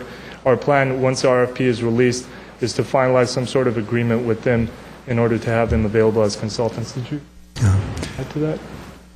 Were you also concerned about the issue of how we select the companies that were involved in getting the services? Or just the consultants that would provide the service? Okay. Are we know the Verdugo Job Center, but do they know your specific end of it and what you're doing as far as on the consulting? This is the first time that I've had the pleasure to find out that you do this at the Verdugo Job Center. Of course, I haven't been down there too often, but but it's nice to know this. And if I didn't know, I'm quite sure a lot of members of the community that may need your professional service would like to know that. Yeah, it's a little bit of a strange situation because the funding, the federal funding that we get to do the activities we do at the Verdugo Job Center are all directed toward client services. So people that are seeking jobs, all the funding is directed toward them. And we get very little money to actually assist businesses. But in fact, as part of the law that provides the funding, it's supposed to be a dual responsibility of our organization to provide both assistance to job seekers as well as businesses. So we're actually responsible and obligated to try and meet the local business needs as well, whether it be issues of finding a qualified workforce, and that ties into the Verdugo Job Center job seeker portion of things, but also if they need capital to do expansion, or if they are laying people off and they need help in that process, or they need referral to consulting services or legal services or other things along that line, we do have some responsibility to try and assist them with those referrals or direct assistance. So it's an area that, you're right, not that well publicized, partly because we get very little funding to do that, but we still are pretty active. We've been running at least 3 or 4 projects where our staff, and our staff is about 6 to 8 people that are assigned to the business area, most of their activity is actually going out in the field almost on a daily basis to talk to businesses, to find out what their issues are, what their needs are, trends that may be occurring in their industry, and then we come back and try to address some of those things. So I think the marketing component is going to be a pretty big thing on this project, to try and let them know that we do have these services and resources available and we can provide that assistance. Thank you. Mr. Duran? Yes, Mr. Chair, if I could make a few more points related to this project. To be eligible to receive the CDBG funds, and HUD is very specific on this, this business assistance program will have to be able to demonstrate as an outcome that it is creating jobs. So they will have to submit documentation of the number of jobs that have been created as a result of businesses receiving this assistance, which is great.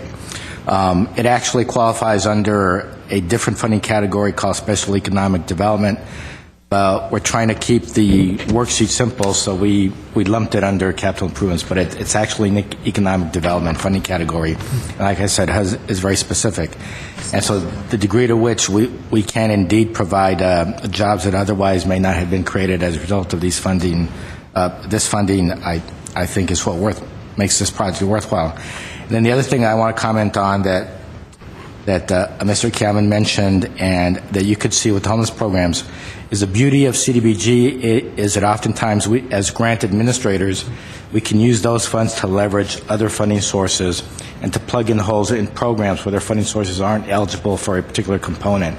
Well, we could come in with CDBG and we can fill that gap, and we do. And that's a real efficient way of using our funds and other funding. Another example is we received a presentation from Path to Achieve Glendale.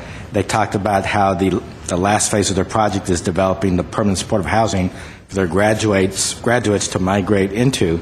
Well, what Ms. Zanvalian is going to do is she's going to come back 2 years from now and be able to pay for operational costs for those units out of the supportive housing program, out of those funding sources that you saw on that list. Hopefully 2 years from now you'll see a much bigger number, because we're going to be using those funds to pay for the operational costs of the housing units that Path to Achieve Glendale is going to be producing. And so that's how we use CDBG. Those are other examples of how we use CDBG. Okay, thank you. Any more questions for Mr. Nakamoto and Mr. Kiaman? Okay, thank you, gentlemen. Mr. Duran, I just want to make sure we have a speaker who wants to speak on the issue of the funds allocation. And I know it's not public communications time, but I assume on the specific issue we can have the speaker speak now. Okay, so I'd like to invite Mr. Gregorian to speak. Thank you. Armand Gregorian, Humanitman, Glendale chapter. Mr. Chairman, members of the committee, staff. Before I get to that point, allow me half a minute. I need to tell you how appreciative our organization is for the help that we get from Mr. Carrillo and his staff in regards to our projects. We are a very large organization with very small staff, and sometimes we encounter problems, and their help is very helpful for us.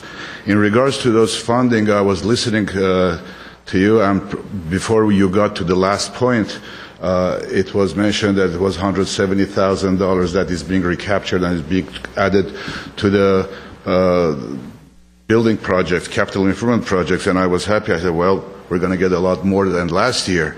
And I noticed that we're getting less than last year. If I'm not wrong, the numbers that I can remember was that if it wasn't for that $170,000, all was allocated was about $140,000, $150,000 for capital improvement. And that's about 50% of what it was in the past. I'm not saying this way or that way. I'm just expressing my concern. I'm pretty much sure if there were other nonprofit organizations present here, they would have had the same concern. I just wanted the committee to know that there is a concern that that amount probably is much smaller than the previous years. That's all. Thank you very much. Thank you, Mr. Gregorian. Don't walk away. Do you anyone have any questions or comments? No. Okay. Thank you, Mr. Gregorian. Okay. Yes. Mr. Chair, I guess my comment to that would be to Mr. Duran, what latitude do we have to make an allocation of those reprogrammed funds? Yes, Chairman Sinani and committee member said, I would like to point out that one significant difference between proposed 1112 allocation plan versus a 1011 is again, we do have that new obligation of $240,000 to pay for the PATH project.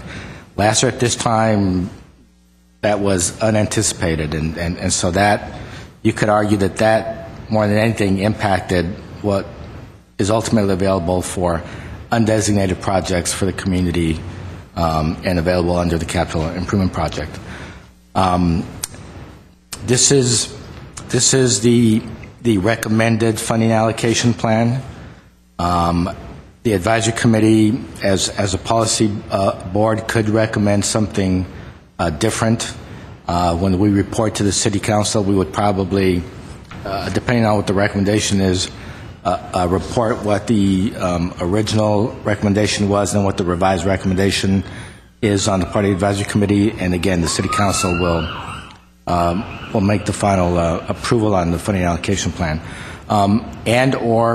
Sometimes what happens, committee members said, is we go with this preliminary plan, we issue the request for proposals, you get a dynamite project comes in that exceeds the amount. Once the RFP process is done and you've evaluated all of the community proposals and compared that with your evaluation of the city pre-designated projects, and after that you want to recommend a greater amount for a community project and a lesser amount for city projects, then you could do that, and then we can make a recommendation to the city council that based on your evaluation of what actually came in, there were better projects than we had anticipated, and you'd like to recommend more funding go to that community project than to city projects. You can do that as well, and we have done that in the past.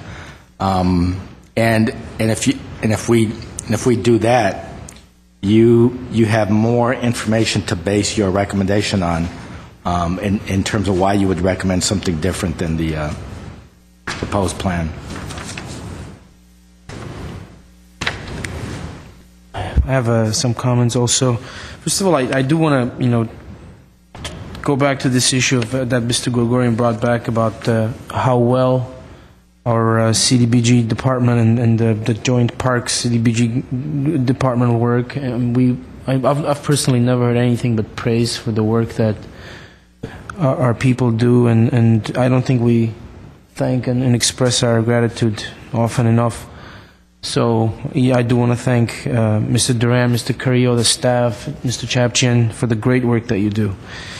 On the issue of the allocation plan, I'm sure my sentiments are shared by my fellow committee members. We have on the undesignated projects, the CIP projects, I did a little, calculation here, 21% decrease in the allocations, and who knows? I mean, these are not necessarily recurring requests, so there's no one says that these same programs are going to be coming in front of us this year.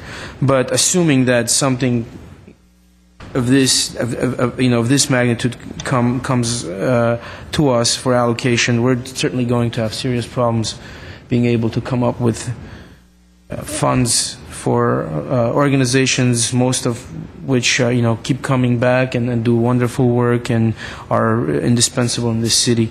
So, I want to urge my fellow committee members to look at these numbers very carefully and consider them very carefully, and I say this respectfully, before we either move to approve the recommendations or think of something else.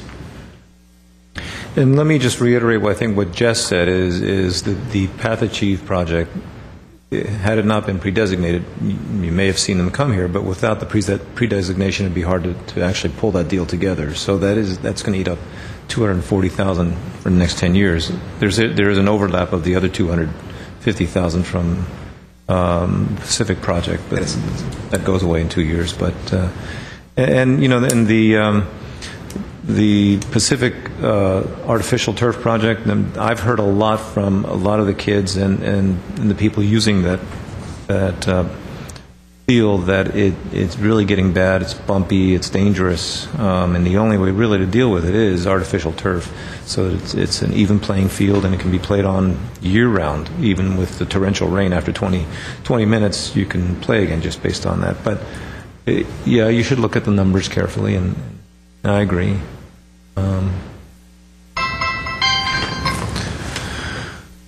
Okay, any other thoughts, recommendations, comments?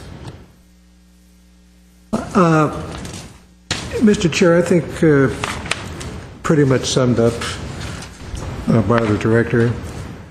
No one likes it. It's a fact of life.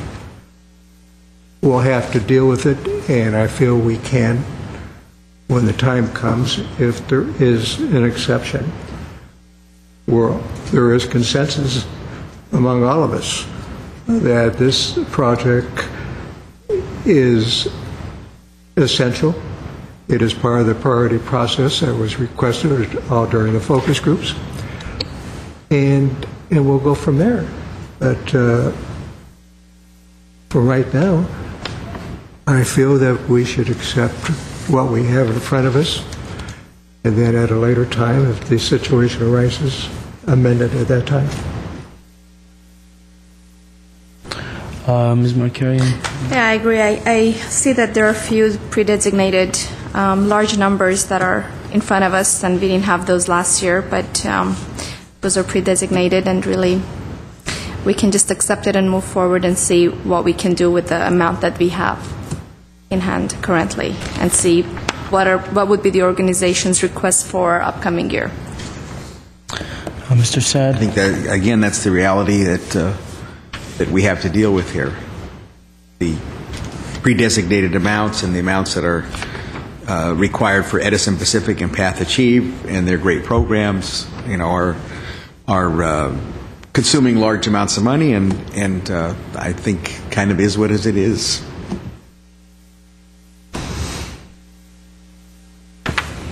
Okay. And just a quick comment. So for the Path Achieve program, so this is for 10 years, every year 240. So we're assuming that we will be handling less money for the upcoming years, just because those pre-designated numbers will be there for 10 years. Yes, as committee member Mark, but only for 2 years, because we're going to be done paying off our Edison Pacific loan in 2 years. So that 247 that we have to pay for Okay. that specific loan will be freed up. We'll be able to use that for new projects, new and different projects. Then the other comment I'd like to make before we wrap this up is a New Horizons money that's going to be coming back. We don't know when. Hopefully sooner than later, and if it's sooner, that'd be great, because it may not be too late to incorporate that into your thought process when you're evaluating community capital improvement projects. Because proposals will come in mid-December. We will conduct the interviews in late January or early February. So maybe by then we'll have a sense. And again, if we receive a really dynamic project that's difficult to refuse, we might be able to make a recommendation to factor funds coming back from New Horizons into that project and make that recommendation to the council. We can keep our fingers crossed. And in the pre-designated projects, the only other program that's new is the Business Technical Assistance Program. Correct. Okay. So I guess, do we have a motion to approve? Yeah, I'll make a motion, Mr. Chair, that we accept the preliminary funding for the year 2011-2012 as presented to us for the funding allocation plan. Second? I'll second. We take. Committee members Cornell, Yes. Markarian, Yes. Olivares is absent, Sad, Yes. Chair Sinanian. Yes. Okay. Next item. Item 5D, review and approve a request for funding proposal, RFP, funding application. Mr. Chairman Sinanian, what you have is a copy of what we call the RFP, the request for proposal funding application form. So this is to show you and for you to approve the application that we require the agencies to complete in order for them to submit funding proposals to the city of Glendale. As I mentioned before, on November 16th, we will be asking the City Council and the Housing Authority to authorize us to issue the RFP, to authorize the funding amounts that we talked about here today as part of the allocation plan. And so this is what we will be releasing to the community. We always want to make sure that you've had an opportunity to review it and to have a real good idea of what it is that we require the agencies to complete. Jess, is there anything different from prior years in this? No, it's basically the same as last year's, Mr. Chair. Okay. Unless there are any questions or comments. Yeah, I just have something here. I was looking through your packet here that you presented us, Mr. Duran. I noticed on the second workshop that it is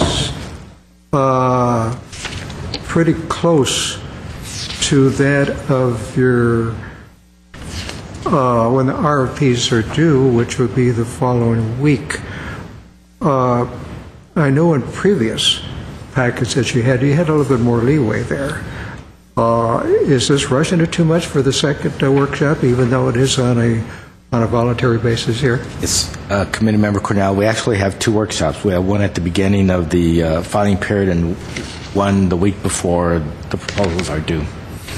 Our hope is always that for the second workshop, the organizations have already completed at least a draft of their proposal, and they come in with very specific questions. That's not always the case, but that's the reason it's so close to the filing period. Okay. On your RFPs, when you get ready to solicit them, as far as advertise, I know you're mandated by charter and by HUD to advertise in our local municipal paper, the Glendale News Press, so on. Do you also send, besides the advertisement in the Glendale News Press, to the existing vendors that have submitted RFPs? in previous sessions and also from the last year. Committee Member Cornell, absolutely. We have a mailing list of about 100 and an email list of about 150 local nonprofit organizations, including all of the currently funded organizations and all of the organizations that have been funded at any time throughout the history of the CDBG program. So it's a very extensive list, and they absolutely get a notification that the RFP is out with all the timelines, who to contact if they have any questions. Yes. Chairman. We also have an ad in the on the city's webpage. We have announcements in the GTV6 rolling ads. So we try our best to advertise it as widely as we can. Mr. Chapchin? I can wait after. No, I have a different subject. Just on since the committee member Cornell's concerned a little bit about the workshops, I assume in between people can call for technical assistance and get help. Yes. Okay. Yes. So there is plenty of assistance available if they need it. Okay. Committee Member Saad? Yes, thank you, Mr. Chair. Mr. Duran, do we have a requirement for the applicants to submit current financial statements? Yes, Committee Member Saab, we actually do have that requirement, and actually, that's a good question. We're actually wanting to make sure that all the applicants turn in not only all the current, but only one for the city, but also for each committee member, so that you would actually have in this year's application, and it may be a little thicker this year, all the financial statements, audits for each of the nonprofits applying for funds. Those that don't submit them may be, of course, ineligible for funding. Would that be the case? Would that be the case that they would be ineligible if they don't submit a financial statement? If that's part of the RFP, and it depends again on the committee's recommendation for that. We do know that most of them do turn them in, and most of them are in compliance. Some are new, so some may not have a full audit, but they may have financial statement, profit loss statements, income statements. So it kind of varies. In the previous years, especially last year, I think there were a few applicants that didn't have current financial statements, and in those cases where we decided to go ahead with an approval of some type of allocation, we made it contingent upon them turning over the current financial statements. Yes, Chairman Sanian, if I may, and I want to be real clear on this. If there are documents missing, which causes an incomplete funding application, that in and of itself will not disqualify them from being considered. We would point that out to the advisory committee as an egregious oversight, and then it's up to the committee to determine to what degree they want to take that proposal seriously or not. Yes. Well, last year there were organizations that did not submit financial statements, and I just think it should be an even situation with the applicants. I think there was one that even came in late, and so I just think we should look at them uniformly. If it's going to be something that's part of the package, and we're going to look at it that really needs to be there, and then we need to look at it and have the analysis of that or review of that be part of our criterion. Yes, Committee Member Saad, we do. As you recall, we do a staff analysis, and we will point out those oversights or shortcomings or incompleteness of the application. Then we send the analysis to the agencies, and then they have 1 week to submit a response. And then we provide our analysis and their response with your package, so you can see to what degree they may have addressed that concern or not. And that's how we try to be consistent. Jess, where does HUD stand on audited financial statements for the application? Do they have a stand on it? Is that a HUD requirement? Do they have it's actually a local requirement. Okay. There are some HUD guidelines and some recommendations. And I'm sorry, I misconstrued your question. We ask them for their nonprofit status. If they don't have that, they're technically ineligible. As Mr. Ram pointed out, financial statements, we could get them after we correct their application to submit them. And again, it's up to the committee to talk about those who are nonprofits have to submit their nonprofit status. That is a HUD requirement. And Mr. Chapchin, you said there is a local requirement. Is that something?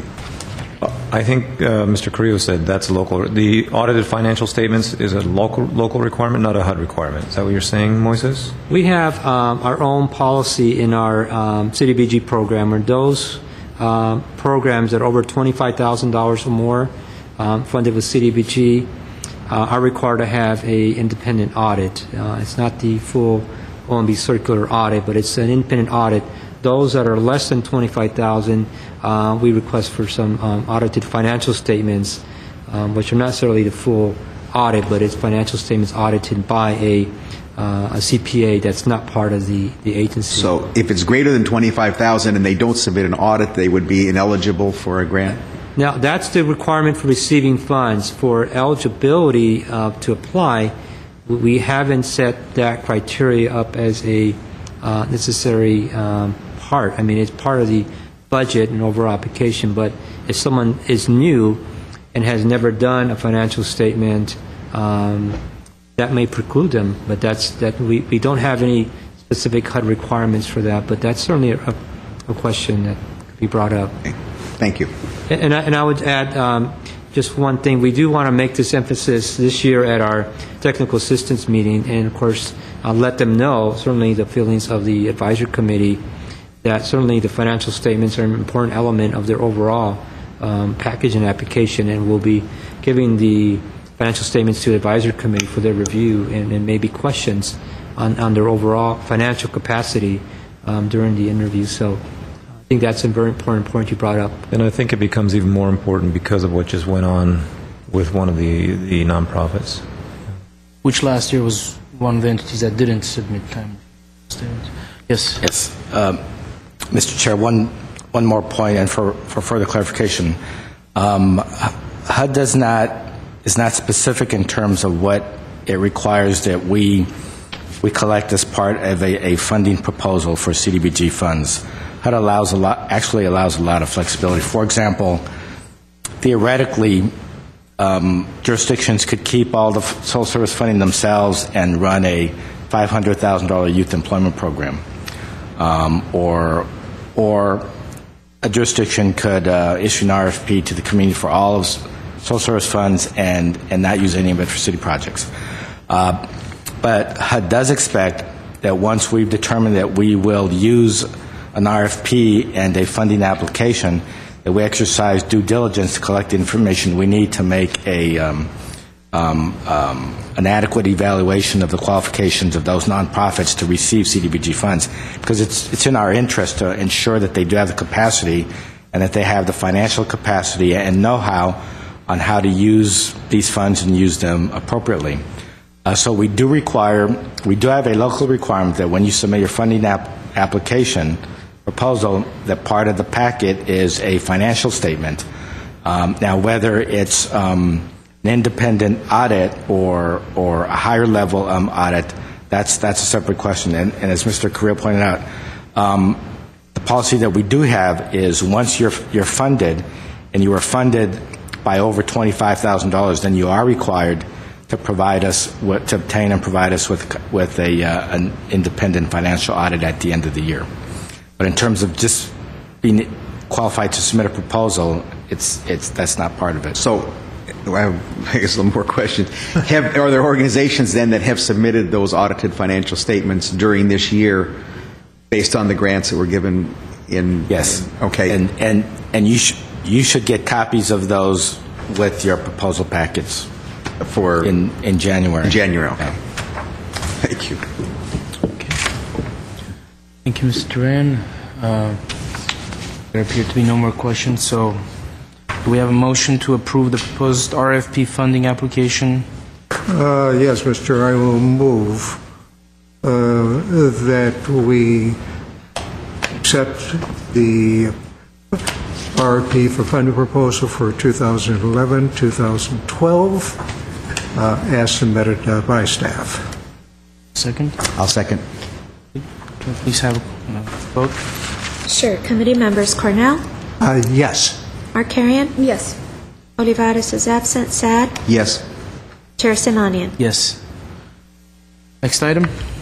Item 6, public communications. And we don't have any cards at this time. We do not. Yes, we're adjourned. Thank you.